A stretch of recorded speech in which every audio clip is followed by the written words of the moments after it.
আমার মনে হয় শীতের মৌসুমটা না আসা পর্যন্ত লোকেরা আমাদেরকে নিয়ে ভাবেই না, জানিস তো। বছরের বাকিটা সময় আমাদেরকে অবহেলা আর উপেক্ষা নিয়েই বাঁচতে হয়। অন্তত লোকেরা তোকে দেখে তো চিনতে পারে। তুই আমার কথাটা একবার ভাব। সরাসরি আমাকে স্মুদিতে দিয়ে দেয়, না হলে অনেক কয়েকটা সবজির সাথে আমাকে সালাদে অ্যাড করে দেয়। তারা ঠিকঠাক আমার স্বাদটাও পায় না।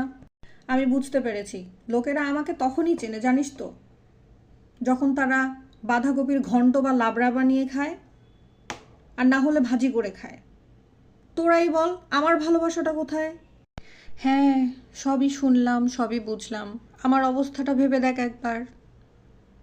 কখনো ঝোল, কখনো মাছের সাথে, কখনো সবজির সাথে, আবার কখনো সালাদ, আবার কখনো বা সস হিসেবে ফ্রেঞ্চ ফ্রাই, চিকেন